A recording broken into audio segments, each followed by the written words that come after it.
Never imagined that after 58 years of life, raising a family, sacrificing my dreams, and standing beside everyone through their darkest moments, I would become invisible inside my own home. They thought I was too weak to leave. They believed I would always stay, no matter how badly they treated me. They were wrong. The day I quietly walked away forever was the day their world began to fall apart. But before I tell you what happened, you need to understand how everything reached that point. My name is Margaret Collins, and I'm 58 years old. I was born and raised in Columbus, Ohio, and after my husband, Richard, passed away from a heart attack 7 years earlier, I tried my best to keep our family together. We had spent more than 30 years building a comfortable life. We weren't wealthy, but we owned our home, had enough savings, and believed our children would always remember the sacrifices we made for them. I was wrong. My son, Daniel, and his wife, Ashley, convinced me to let them move into my house, just for a few months, after Daniel lost his job in Cleveland.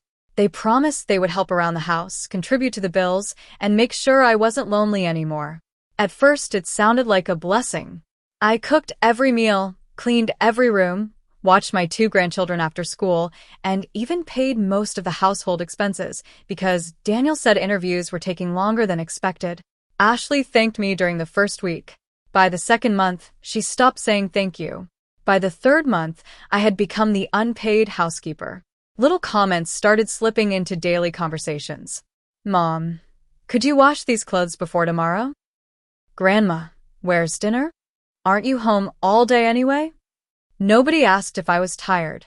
Nobody noticed my aching knees. Nobody cared that my blood pressure had been getting worse. One evening, I overheard Ashley laughing on the phone with her sister. Honestly, she whispered, Margaret won't go anywhere. She's too soft. She needs us more than we need her. Those words hit harder than anything I'd ever heard, because they weren't just talking about me. They were deciding what my life was worth.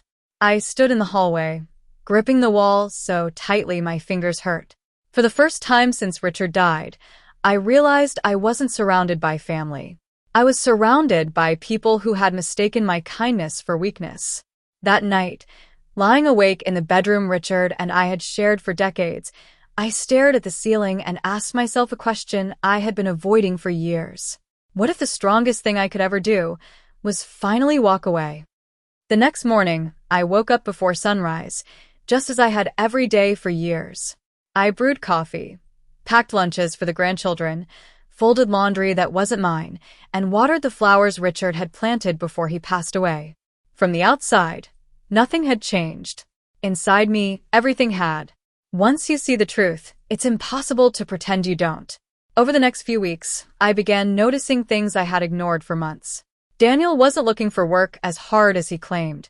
He spent long afternoons watching television or scrolling on his phone while I covered the electric bill, the groceries, and even the internet they used every day. Ashley had started inviting friends over while I stayed quietly in my room. More than once, I heard her introducing the house as if it belonged to them. We've been thinking about remodeling the kitchen, she said one afternoon. I stood in the hallway holding a basket of towels. We. Not once did she mention that I was the homeowner. Not once did anyone ask what I wanted. The final crack came on a Saturday afternoon. I had spent the morning baking my late husband's favorite apple pie because it would have been our 36th wedding anniversary. I wasn't expecting anyone to celebrate with me. I simply wanted one peaceful memory. As I carried the pie into the kitchen, Ashley frowned. Oh, you baked today? I smiled gently. It was Richard's favorite. She sighed dramatically. We were actually planning to have friends over tonight. That pie doesn't really fit the dinner we're making. Then she looked straight at me. Could you maybe eat in your room? It'll just make things less awkward. For a moment, I honestly thought I had misunderstood her. Daniel didn't defend me. He didn't even look up from his phone. The grandchildren stayed silent. I slowly placed the pie on the counter, wiped my hands on a towel, and walked back to my bedroom without saying a single word. I cried quietly, not because of the pie, but because I realized I had become a guest in the home Richard and I had spent decades paying for. That evening, while laughter echoed through the house, I opened the old wooden chest where Richard kept our important papers. The deed. The savings account information. Insurance documents. Everything was exactly where we had left it years ago. For the first time, I wasn't looking at those papers with fear. I was looking at them with possibility. The next Monday, I scheduled appointments with a financial advisor and a real estate agent without telling anyone. I didn't want revenge. I wanted freedom. Every smile I gave after that became quieter. Every favor I did became my last.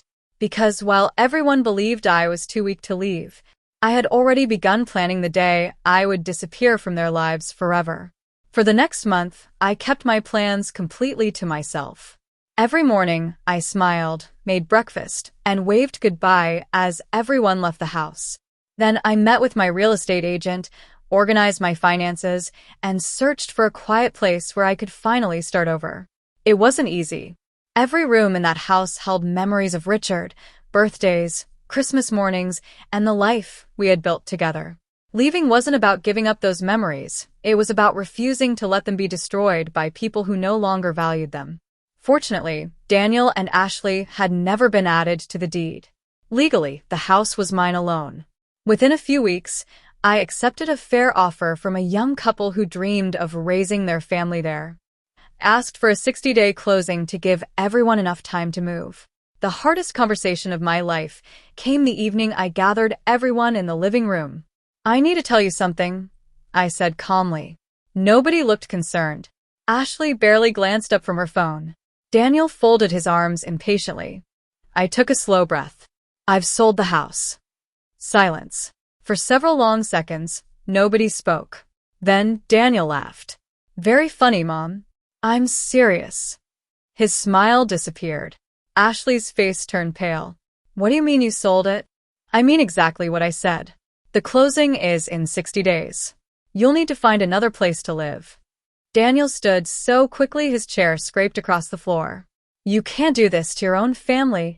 I looked at him with tears in my eyes, not tears of guilt, but of acceptance. I already did everything for my family. Ashley suddenly became emotional. "We thought we were all living here together." "No," he answered quietly. "You were living here. I was surviving here." For the first time in years, nobody had an argument, because deep down, they knew I was telling the truth. The next 2 months were filled with uncomfortable silence. Boxes replaced excuses. Job applications suddenly became urgent. Responsibilities they had ignored for years somehow became possible once they realized I would no longer carry them. On closing day, I walked through every room one last time. I gently touched the kitchen counter where Richard used to drink his morning coffee. I whispered, "It's time." Then I locked the front door, handed the keys to the new owners, and drove toward my small lakeside cottage in northern Michigan, where no one expected me to cook, clean, or sacrifice myself to earn love. Months later, Daniel called. For the first time in years, he apologized without asking for money or favors. I forgave him, but I didn't go back. Because forgiveness doesn't always mean returning to the place that broke you. Sometimes, the greatest act of strength is simply choosing peace over pain. They thought I was weak because I stayed. They never imagined that one quiet goodbye would become the strongest decision of my life.